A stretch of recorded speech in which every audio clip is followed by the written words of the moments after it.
I'm always looking into quick ways to doing impressive things. But when you look at Z80 code, you think, oh my goodness, how can I ever code anything impressive with this? It's so confusing. Recently, the Coding Train channel published a video on Cellular Automata. It was all about bit manipulation and simple mathematics to do impressive patterns. I know the Z80 loves getting its bits manipulated. In fact, that's what it's built for. So this will be a perfect match. Wikipedia defines elementary cellular automation as a one-dimensional cellular automation where there are two possible states labeled 0 and 1, and the rule determines the state of the cells in the next generation depending on the current state of the cells and its two immediate neighbours. So basically it looks at the left and right neighbour of its cell to determine the next state. Let's have a closer look at how this works. If you consider a one-dimensional array or layer of cells, it will look something like this. Put some random cells in there. A cell is obviously alive if it exists, and if we number the cells 1 as being alive and 0 as being not alive, we get a simple binary one-dimensional array. So let's say we want to look at this particular cell and work out its next state. So the rule is saying that it needs to look at both its neighbours and its current state. So because there are two states and three neighbours, that makes 2 to the power of 3 states, or 8 different combinations that we could see with these 3 cells. And here they are here. So how do we determine the next value of this particular cell as we progress in time? Well, it could be whatever you like it to be. And this is where we apply a particular rule to these 8 different states. And for instance, rule 166 is A6 in hexadecimal, or in binary it's 101001110. So there are 8 bits and there are 8 states. We can easily just map these bits to the 8 different states that are here. So for instance, we've got a 0 here, so which matches 0, 1 over here, next one will be 1, and so on. So in this particular case, with this particular rule, if there's a 101, it matches this particular entry, the next state will become alive. So let's map that one out, it's alive. And we can move across to the next 3 cells. Here we have 0, 1, 1, which matches this state here, and for this particular rule, it's not alive. And we continue on and we get the following permutation coming out of this particular rule, and then we just repeat the rule over and over and see what happens. And that's it. It's one of the simplest cellular automation, and that's why it's called elementary. Whenever you're writing code, it's always good to have a plan and formulate a high-level concept of what you're going to do. So this is the program design that I've come up with. First, we'd like to initialize the screen. Then we have our cells. Now the particular screen I'm using has 128 pixels across, so we're going to have 128 cells. We need to clear all that in memory, and we want to set the first cell. And something that's important, typically with elementary circular automation, the first cell set is right in the middle of all the cells. So now we've got a particular setup going here. We want to draw the cells to the screen based on the next row. So we'll have a row counter. Once they're all drawn, we've got to work out, are we at the bottom of the screen? Are all rows drawn? Then we'll exit. If they're not all drawn, we work out the next life cycle of the cells based on the particular rule. Once we know those cells, we need to replace the old cells with the new ones, and then we repeat that process again. Draw cells, check if we're at the bottom. If we're not, calculate the next cells. And this gets repeated until we're at the bottom of the screen. And if we're at the bottom of the screen, we can do some cleanup things like display the particular rule on the screen, or we can have the ability to change the rule. And if we do that, and if we change the particular rule, we clear the cells again, set the first cell, and repeat the process with the new rule. So our first thing we need to do is screen initialization. I'll be using the Tech1G computer to write this code. It has a graphical LCD screen, and the particular monitor that it uses, Mon3, includes the graphical library that I'm going to use. But the code's so simple, it can be easily ported to other hardware, and I'll show you how to do that later on in this video. Just a note for all the Z80 purists out there, I'm going to write the code in easy to understand and easy to read version. There are slightly more efficient ways to write this code. Please point them out in the comments section below if you like. So the first thing we need to do is work out where we're going to place this code. We use the org directive, and I'll place it at 400 hex. It's a good location on the tech. Alright, so let's set up the screen. Mon3 has a graphical LCD interface, and all the functions I need are on the monitor itself. It has an API that we can load the register A with the particular routine number and call restart 18. And what we need is init LCD, which is 0, and set graphics mode, which is 4. So load A with 0, and then call restart 18H, and load A with 4, and restart 18H. And that's it. That's the screen set up. The screen is now set up, so let's clear the cells and set the first cell. Now we just need to initialize the cells with zeros. So we need some area to place these cells. So I'm going to reserve some memory. We'll go up here, cells current, and we're going to say equals to a particular location, 4100H.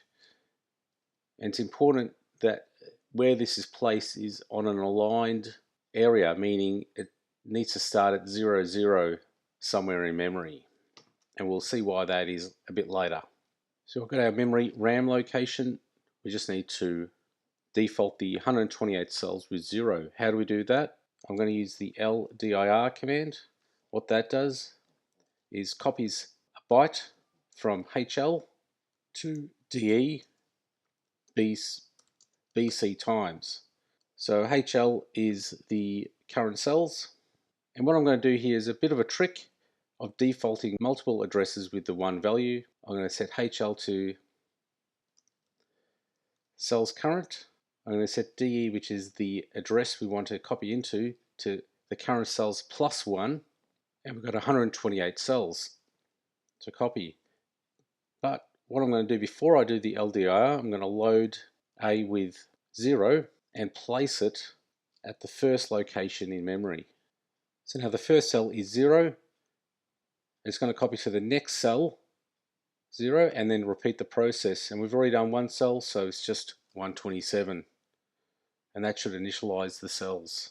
We also need to set the first live cell, and that will be the cell right in the middle of that 128 byte array. So we'll load A with 1, and we'll load it into cells current, and we need to increment that to the middle, and about halfway is 128 divided by 2, and we'll store A. So there's not much to see at the moment, so let's draw those cells onto the screen and see if it's all working. Okay, so we need to now iterate through the array, and at every element, if it's a 1, we display it. If it's not a 1, we just skip that cell. So firstly, we need to point to the current cells. We'll use DE for that. And if we look at the API list, we want to call the draw pixel routine. Let's have a look at that a bit closer. It requires B as the X coordinate, C as the Y coordinate. And there's a little example here. And number 9 is the draw pixel API routine number. So I'll just reset C to 0 and reset B to 0. Top left hand corner. So we'll get the first value of the cells at DE. We want to compare it. Is it a 1 or 0? So if it's a 1, that means it's live. We're going to do a jump non-zero. That means it's dead, to skip draw. We'll create a label here. We'll skip over the draw command because it's not alive. So now we just call the draw pixel command on the API. So it's load A to 9 and restart 18H. So now we fall through here to look at the next cell. So we'll increment DE, we'll increment B, which is the, remember this is the column. Now we've only got 128 columns, so we need to check, is it at the end of the 128 array? We'll do a compare, so we'll load A with B, and we just compare with 128. And if it's not finished yet, we want to repeat the process again. We've already incremented DE, so this process should flow through. We'll need to create another label up here to loop it. We'll call it new column. And if it's not 0, so jump relative non-zero to new column. So that should repeat through all 128 cells, and if it's a 1, it will print out the pixel at location B and C. Using the draw pixel function doesn't actually plot it to the screen, it just writes it to the graphics buffer. We need to call plot to LCD, must be called to display any graphics drawn to the screen. So let's call plot to LCD, that is number 12. So load A with 12 and restart 18 to plot it. And then finally we'll just exit by doing a return back to the monitor. And that's it. Let's just recap. Cleared the screen. I've initialized the 128 cells with 0 and set the first cell right in the middle to 1. All I do here is loop through the cells, increment the column, and draw it to the screen. Okay, so let's save that and we'll compile it. I use ASM80 as the compiler. It's cross-platform and you can do it via the web as well. It's called Cellular and hit return. That's compiled. If I do an ls on Cellular star, it's created 3 files, or 2 files I should say, a list file and a hex file. If I view the hex file, it's in Intel hex format, which is perfect because the Tech1G knows how to load that up. I power on the Tech1G. I connect my computer to the FTDI serial to USB interface. I run Intel hex load, it's now waiting. And I've created a binary to tech routine which just transfers it serially via the command line. So minus file, cellular.hex. Load the file up, quick and easy, it's passed, press any key, press address to exit back. You can see the code loaded up there. If I do function D, you can see the disassembly of it. And that looks like exactly what I've just keyed. And hit go. Well, that exited straight away, but let's look closely at the LCD screen. It's got a little dot right in the middle there. So that shows that the first row has been displayed. All the columns are 0 or blank except for one right in the middle. So that's perfect. Let's now move on to the next phase of the code. Next we need to work out, are we at the bottom of the screen? So we need to repeat those rows drawn and make sure it exits cleanly. So now we need to increment the row, and remember the row is this value C. So I'll just put this up here. And obviously while we're incrementing, we need to check, is it at the bottom of the screen? So we're going to load A to C to do a compare with 64, A and 64, because that's the bottom of this screen, 64 pixels. Are we at the last row? And if we are, jump relative 0. It does an A minus 64, which is, if it is 64, it will be 0. We'll go to the finish. So we'll just call a label finish. And where will be the finish? So we do the plot. So we want to draw all the cells first, then do the plot. So we'll put finish here. Do the plot, but we want to repeat this and increment C. So here we're doing the drawing of the columns. So at the end of the column drawing, all we need to do is increment C to the next row, and jump relative, we'll call it back to the top again, draw cells. And we need to put a label just here. So C is 0 here, and now we check for the condition of C, so we'll do draw cells here. Okay, so recapping, we've got the row is C. We check, is it at the bottom of this screen? If it is, we jump to finish. Otherwise, we draw the columns. at the end of the column draw, we increment the C to the next row and repeat. Draw cells, and eventually C will become 64. So this comparison will be true, and we'll jump to the finish, plot the screen, and exit. Let's save that, compile it, and load it onto the tech. So I've loaded the code as it is now. Hopefully what we should see now is that one row being repeated down to the end of the screen and then exiting. Hit go. Great, it exited. That's good, so it knows it's at the bottom of the screen, and looking closely at the screen again, we're repeating that one row all the way down. We're not updating it yet, and that's what we'll do next. Okay, so here's the more complicated part, potentially, actually working out the next cell state based on the rule. Let's do that now. So let's have a closer look at how we're going to determine which cells stay alive or not alive based on the rules provided.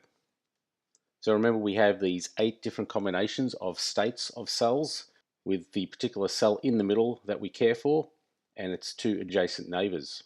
And if we number them as 0, 1, 2, 3 up to 7, we can see there's some sort of pattern here. And if you squint or look closely, these colors that are shaded actually represent the binary equivalent of the numbers above. If bit 2 was set only, you get the number 4 in binary. So it's just binary counting up to 7. And remember our rule, 166. If I expand this binary format out into its bit formation, we get something like this. So if we can work out the count or the actual binary value of the cells, for instance this one here is 5, we just map it to the bit of the rule, bit 5, and that's it. So it's a 2-step process. Work out first the binary value of the 3 cells. Once we have that value, we just get the bit associated with that value on that particular rule. So let's do that now. The first thing we need to do now is actually create the rule. It'll be easy just to store that in RAM. So I'm going to create another label here called rule and put it in memory at, I'm just going to do one less than current cells, which is 40FF. I just need 1 byte for the rule. And we're also going to have a new version of cells. So we need the next generation of cells. I'll call that cells next. And we can just place that directly after the 128 bytes of the current cells. So 4180 hex. 80 is 128 bytes in decimal. Let's just default a rule because we need one. I'm going to choose rule 96 hex and we'll load it to that RAM location. Oops, rule location, RAM. Okay, so we've got our rule set up. So just after we finish drawing one row of cells, which is right here, we're going to now calculate the next cells. Once we do that, we'll increment C to the next row and repeat the draw. Now I'm using register C here as like a global variable to keep track of the rows. I'm probably going to need C in this calculation routine, so I'm just going to do a push BC and just right at the end do a pop BC, and that will retain the old version of the C. I've freed up 2 registers B and C. So I think we need to point to the current cells. So we'll use HL to look at the current cells, or to point to the current cells. We'll copy them into DE, so this will be the new cells. So cells next. And there's 128 cells to transfer across. So let's have a look here. We need to actually look at the previous cell of the current cell, the one to the left of it, first, if we're doing it from left to right. And we also need to work out what are we going to do with the edge cases. And because I know I'm going to do this 3 times for the 3 cells, I think we need a subroutine to firstly increment to the next cell, work out if it hasn't gone over the boundaries of the 128 cells, and retrieve that value from HL. So down the bottom here, we'll just call a routine called get cell. So what we're looking at here is L here. We need to just increment L to the next location. And if we will look at how I've put the current cells, well, this is the L portion, the 0, 0. We don't need to worry about H at all. That can just stay as is. And what we'll do, we'll increment L and then work out if that's on a boundary. Because what we need here is 4100 to 417F. So firstly, let's increment L and just check that it's still in the range. Now, looking at this closer, so let's assume we're on the very rightmost cell, 417F, and we want to increment it to the next cell, which is the first cell, which is 4100. So how do we do that? We just need to determine, is this 7F at 80? And if you look at the bytes of 7F, so 7F as binary equals 0, 1, 1, 1, 1, 1, 1, 1, and 80 hex equals 1, 0, 0, 0, 0, 0, 0. Now I want this to become 0, 0. All we need to do is remove or to reset this bit. And if we reset the bit, we get 0, 0, 0, 0, 0, 0, 0, 0. Now what about if we go the other way? So we're actually on 0, 0, 0. So it's 4100. We want to look at 417F. So what's 1 minus 0, 0? Well, we get FF, and that equals 1111, 1111.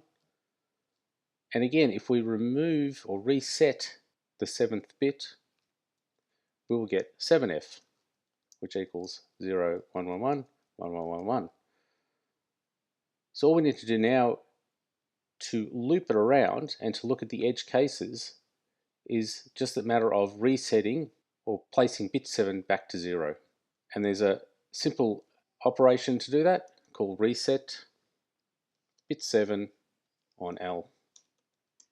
And that's it. That's our wraparound. Now we've got the correct value of HL. We just load A to the value of HL, return out of the subroutine. So we can delete that off.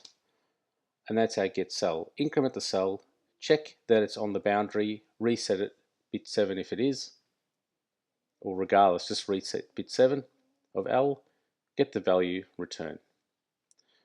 Alright, so back here. So we want to start one cell back, but the routine here also does an increment, which goes to the current cell. So we need to actually decrement L twice. So we do dec L, and this sets it to HL minus 1, which is the left cell. So I want to call get cell. Now this is the leftmost one. We need to multiply it by 4 to get its sort of binary equivalent. And a simple way to do that is to add it to each other twice. So add A and add A and A. That multiplies it by 4. And we're going to have a counter. We need to store this value. So we'll just use the register C here because it's a free register to use. So load CA. Now we need to get HL or center cell. So we call get cell again. That will increment it to the HL to the center cell, get the value. And in this case, we just need to multiply it by 2. So add A, and then we add A to C to add it to the current total, and then we load A back to C to save it. And lastly, get the right cell, so HL plus 1 or right cell. So we call get cell. Oops. And we don't need to do anything with that value. It's either a 1 or a 0. We just add it to C. So add A to C and then load it back to A. So now C has the cell total count, so the 0 to 7, and we're going to use that C to get the correct bit from the rule.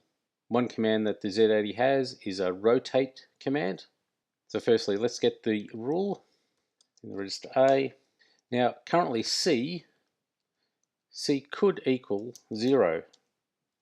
If I decrement 0 now, it will then become FF. We don't want that. So an easy way to solve this dilemma of this 0 case when C equals 0 is to just increment it by 1 first.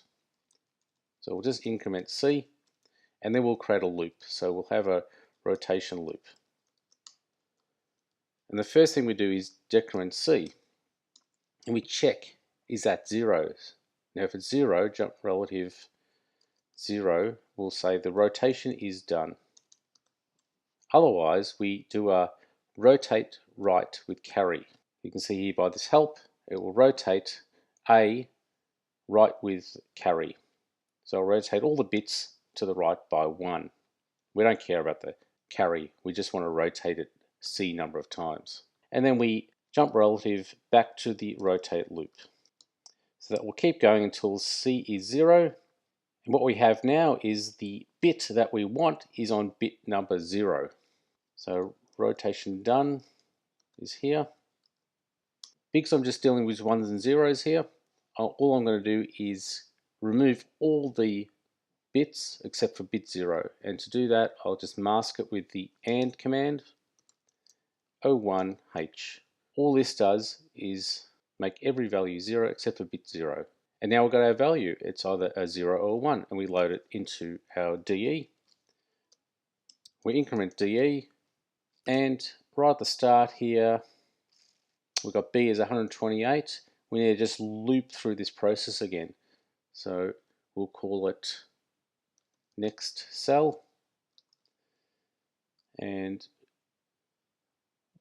using B as a counter is useful because there's a special instruction called DJNZ, which is decrement B and jump if it's non-zero to next cell. Alright, so that's the two-part process of calculating the next cell. Firstly, we get the left, we get the right, and the center cells. We index it to the appropriate binary value by doing multiply by 4, multiply by 2, and just using the value. Now we've got the value, we do a simple rotation of the rule to get the bit we want at bit 0. Once it's at bit 0, we just clear out all the other values except for bit 0 and load it back into the next cell array. And we repeat that 128 times for all the cells. So that's done, but we won't see it on the screen because we're not replacing the old cells with the new cells. The last thing we need to do is do that, and we should get a pattern, hopefully. So now copy next cells to current cells. And again, we're just going to use a simple LDIR routine. We need to set HL to cells next because we're going from HL to DE. We'll overwrite now the current cells, which is cells current, and we'll do that 128 times LDIR. So load HL to DE 128 times. Alright, we're all done that. We've copied the cells across. Now we can just restore BC, increment the cell rows, and draw cells. And if we go back up to draw cells again, right up the top here, well, this looks at the current cells, and they're the new cell versions, so this should work perfectly well. So finally, let's have a look and load this up onto our Tech1G and get some amazing patterns. So the next program has been loaded up.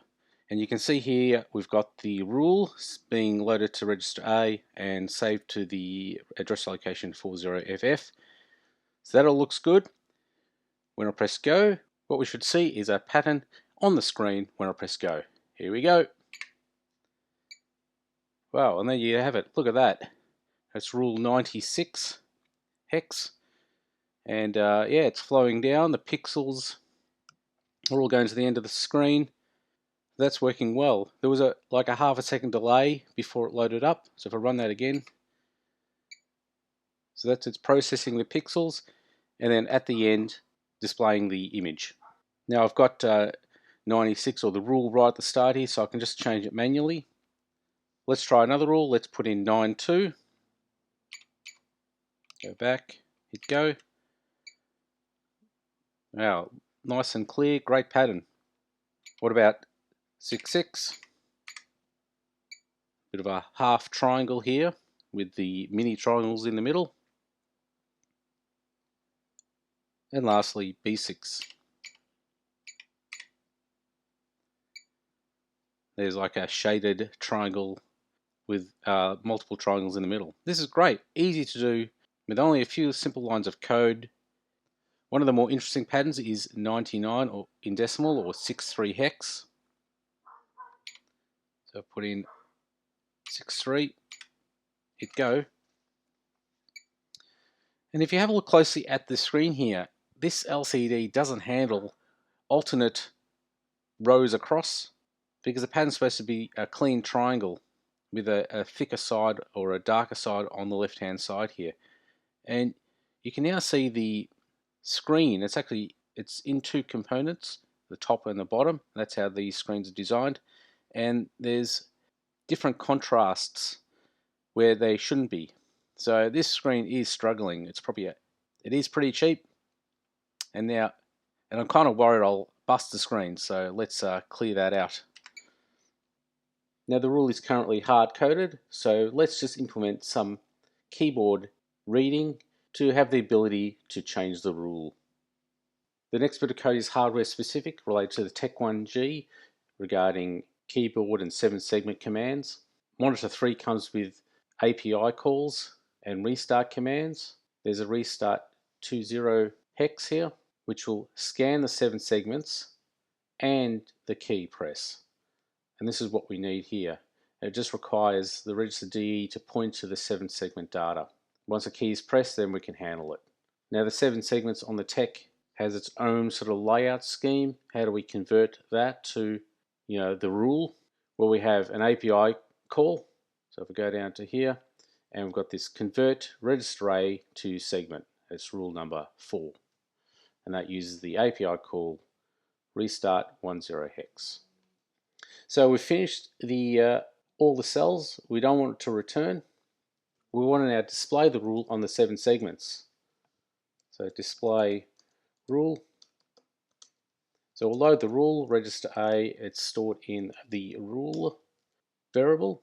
And we're going to load the register C because the API Monitor 3 hardware API uses the register C as its routine number, and that was 4.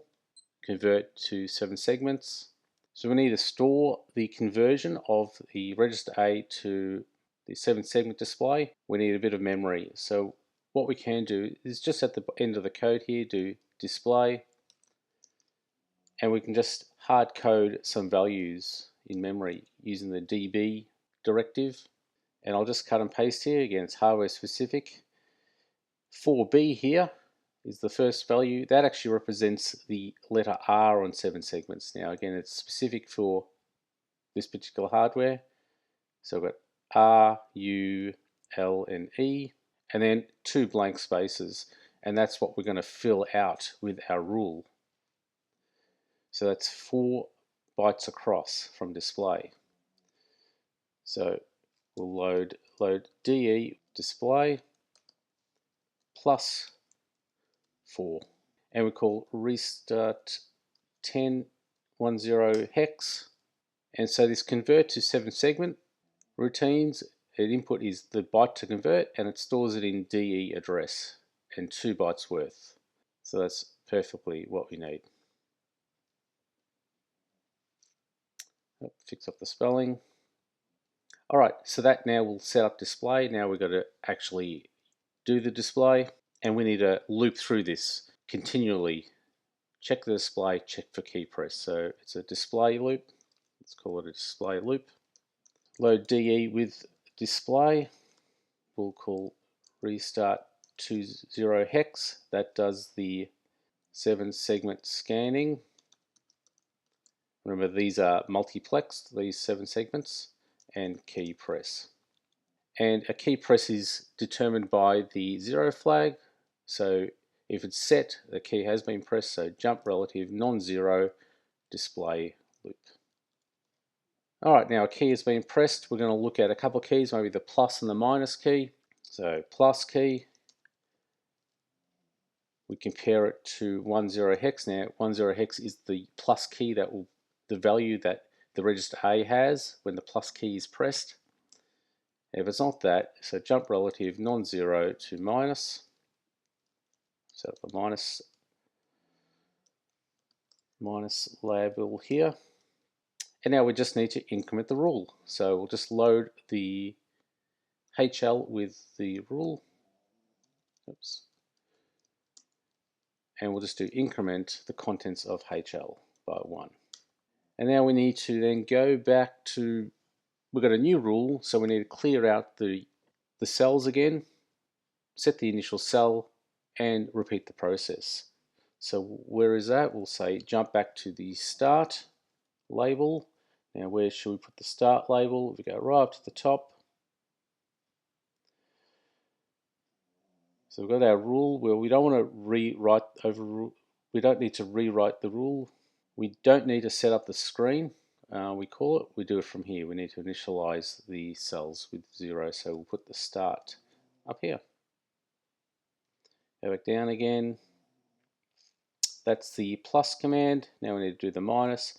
We need to compare, is it the minus key, which is 1111 hex? And if it's neither of those keys, so we'll just return back to the monitor if it's non-zero. So if it is the minus, well, we just load the rule up again to HL and we decrement HL by 1 and jump back to the start. Whew, and I think that's it. So let's compile this. Let's compile this with the ASM compiler.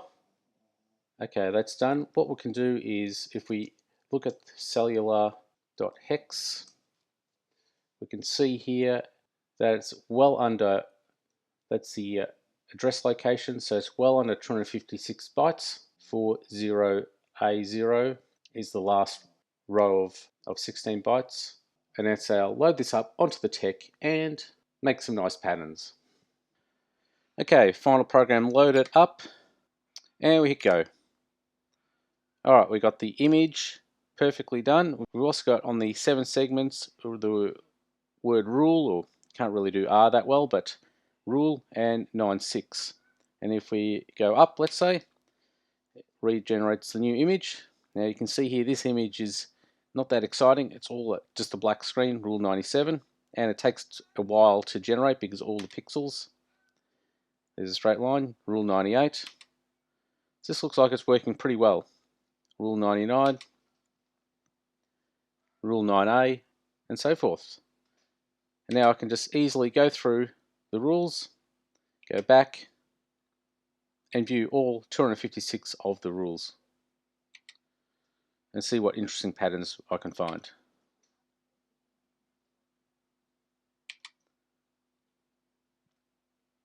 That's a nice one with sort of an alternate sort of triangle shape here with one thick side on the side. What else have we got? Yeah, not much there. And you can see some of the rules do repeat. Great, this is working excellent. It was easy to code with just a few simple bit manipulations, all in under 256 bytes. And any key to exit. Just wrapping up now, I've created a generic version of the Cellular Automata program that doesn't require the Tech1G and Monitor 3 to interact with the graphical LCD screen. This version just has the LCD library included at the bottom. This library has been demonstrated on a previous video of mine. And then I just call the functions directly. So this can be used on any Z80 system with the graphical LCD screen attached. But I'm not stopping there. I've also created an Amstrad version just to show how easy this is to port onto a different system with a monitor. And really the only changes are the hardware changes. So instead of calling the Tech1G hardware, I call the Amstrad hardware, like set mode to clear the screen, plot pixel to draw the pixel, and various key weighting routines. One slightly more complicated issue with the Amstrad, and that you'll find on other systems with different screen layouts, is that the resolution of the screen is 640 by 400. So I just created a little routine to multiply the rows, the columns, and the rows by 5 just to make it a bit bigger on the screen. How can I run this Amstrad program on an Amstrad? Well, if you've got one, that's easy, but if you don't, well, use Retro Virtual Machine. I've demonstrated how to use this program in another video. You can click on any particular Amstrad, doesn't really matter. Go to the bars, select development mode, a little pickaxe comes up. The new version of Retro Virtual Machine doesn't have development mode, just be warned about that. Click on it, go to the command line, CD into the directory, the local directory on your computer where the file is. If I do an ls, I can see I'm already there. And all I need to do now is ASM and the program, assemble it. Quarter of a second to assemble. Is loaded into RAM at 8000. Close the screen off, make this bigger, and just call 8000 and run the program. And there you have it, a seemingly complicated program made easy by simple mathematics and simple bit manipulation. As you can see, there are some improvements that you could do, like keying in the rule number, and at least on the Amstrad version there is double buffering that can make this go a lot quicker. But hey, I like the old 80s retro slow machine going here, and you can see it plotting out. So I hope you found this video interesting and that your Z80 skills are getting better. Give this program a try at home and get the Z80 doing something wonderful and powerful. So on that note, I'll see you next time.